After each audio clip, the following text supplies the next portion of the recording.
Bahujan Samaj party की अध्यक्ष बहन कुमारी मायावती जी ने गुरुवार को छत्तीसगढ़ में अपने चुनावी अभियान की शुरुआत की और कांग्रेस पर निशाना साधते हुए कहा कि पार्टी जाति जनगणना की बात तो करती है, लेकिन उसने केंद्र में सत्ता में रहने के दौरान काका कालेलकर आयोग और मंडल आयोग की रिपोर्ट को लागू नहीं किया।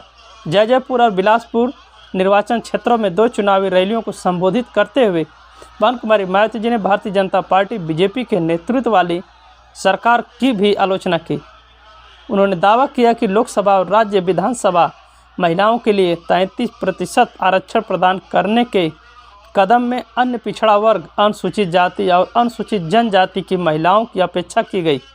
उन्होंने कहा, अब ये कांग्रेस जाति जनगणना के बारे में बात करती है, लेकिन अब इनसे पूछा जाए कि जब आप सुविधा देना नहीं चाहते, तो कानूनी अधिकार देना नहीं चाहते, आरक्षण देना नहीं चाहते, तो फिर आप किस आधार पर कहते हैं कि जाति जनगणना होनी चाहिए।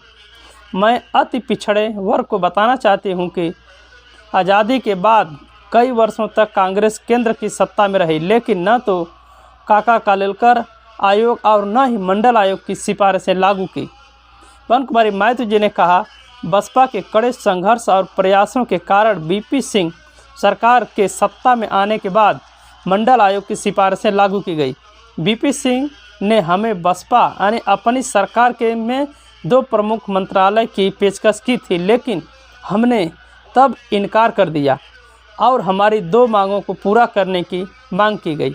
मंडल आयोग की रिपोर्ट को लागू करना और बाबा साहेब भीमराव अम्बेडकर जी के लिए भारत रत्न की मांग, दोनों मांगों वीपी सिंह सरकार ने पूरी की। बहन कुमारी मायावती जी ने कहा, केंद्र ने महिला विधेयक में लोकसभा और राज्यसभा सभाओं में महिलाओं को 33% आरक्षण दिया, लेकिन SC, ST और OBC वर्ग की महिलाओं को इसमें कोटा नहीं दिया गया। उन्होंने आरोप लगाया कि इन वर्गों की महिलाओं की उपेक्षा की गई। उन्होंने आरोप लगाया कि केंद्र में कांग्रेस और भाजपा दोनों के शासन में किसानों का शोषण किया गया। धन्यवाद।